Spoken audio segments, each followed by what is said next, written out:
Hello. Sorry. I was having a moment. Whatever that means. Anyway, I'm back in this hot car, ready to spit off another video. You can see my hand right there. Oh, my finger. The topic today is answering a question about INTPs and anxiety, because we like to overthink things. The best thing you can do is calmness, and scream to yourself. That's one way to do it. No. So I've been trying to figure out how exactly do I articulate an answer for this question. And I could not get over certain hurdles, because this question pokes at the fundamental natures of life that I believe, and I couldn't really find a way to I can sugarcoat it and give you a little bit of love and be like, it's okay, honey, just don't think about it too much. But that's not what we're here for. We're here for to actually talk about stuff and get to the bottom of it. So why do we fear? Why do we fear? You may die. So if there's no heaven, then you just stop existing. If there is one, well, I guess that's a different problem. But you may get hit with a car, or no, all these different things. Okay, fine, you get hit by a car. Now what? Well, now I have to figure out insurance. Okay. I may have to figure out getting a new car. Okay. I may have to figure out how to, make money and stuff. Okay. I may lose a limb. Okay. So why exactly are we afraid again? All right. But yes, these are events that could happen and that we put in our mind, and we can breathe life into them and make them seem really exaggerated. But they're not small things. In our life, when we're so used to having this arm and then all of a sudden it's gone, it can be really depressing and sad that a part of you is now missing, and like the whole rest of your life is different now. People are going to look at you different, they're going to treat you different, and then you're going to have to figure out how to live life differently. Yes, it's a big thing. But in the end, this is where I get stuck. Because how do you encourage people to believe it's going to be all right if we're in the mindset that we're all alone and it's all up to you to make life the best it can be? So that's where I figure out, where I'm like, okay, I'm just going to poke into my, personal beliefs and whatnot, and well, you guys can take it or leave it. Do what you want with it. So for me, as an INTP, back in the day, definitely, rhyming up the storm here, I would always assume the worst situation, the worst possible circumstance, or the conclusion if something were to happen. And, but then when I hear other people's stories, or even just wait whatever problem I'm about to, that I am experiencing, waiting it out to the end and seeing how the conclusion works or happens, and then you hear it in other people's stories, you're like, okay, nothing did happen. Not saying that you should just assume that nothing will happen if something is happening, but you get to see how things are either revealed or offered, or like certain things you didn't know were in your life that become like some person you weren't expecting all of a sudden giving you money, or just things that happen in your life that takes away, or that adds to the conclusion of the event that's in your life, if I can get the words out. And so I have come to this conclusion. Don't worry about it, because personally to me, I believe that there's someone already in control of it all.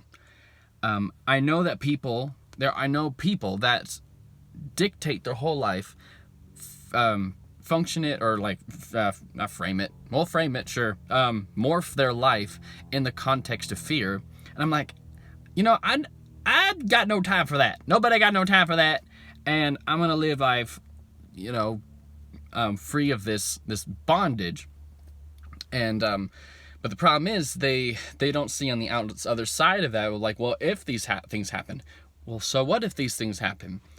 Now, you can rest assured that in yourself something will work out, or, which can be a little bit more difficult to rationalize, because you are very finite in this very chaotic world, or you can trust that someone else is providing for you.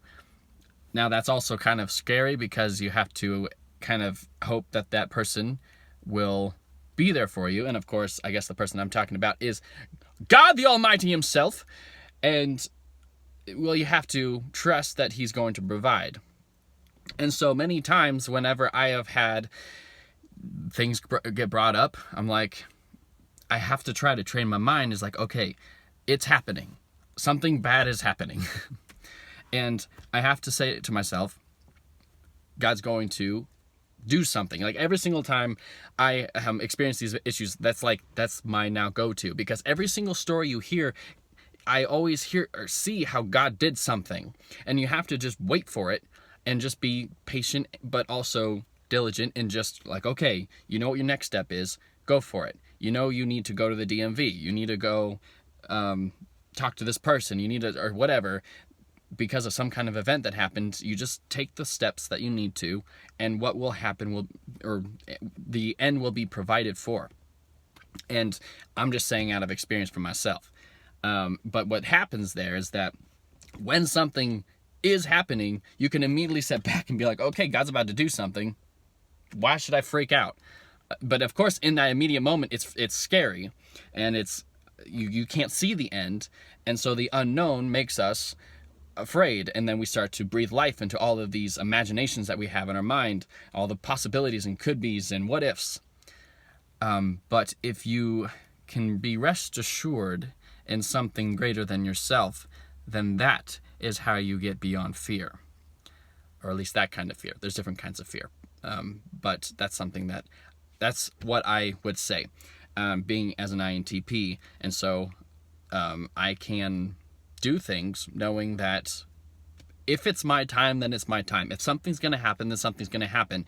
There was a guy that that I don't even know who it was, but he was in a golf course chasing after his golf cart, and he just stepped wrong, broke his back, and died.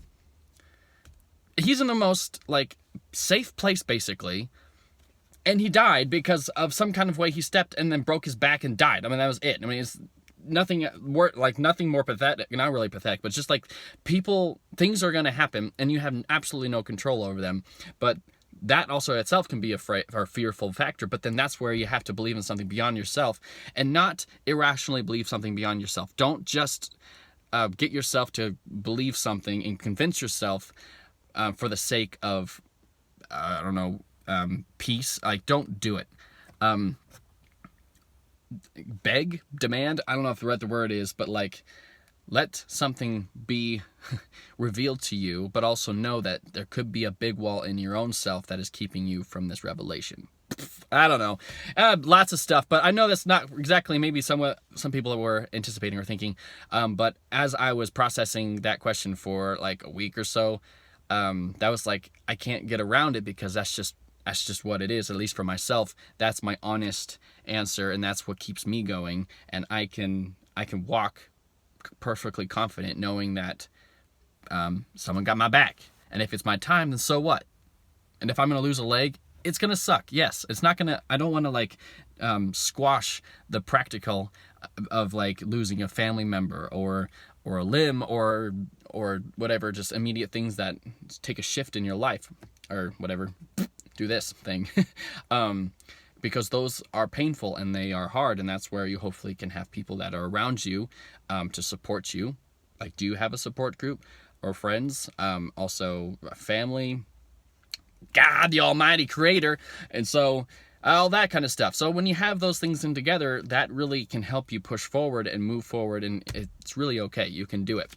So that's my answer for all that wonderful stuff about fear and stuff. Don't let it take you over. You have a life, and it's not very long, so live it, homie. See another video, another life. You never know.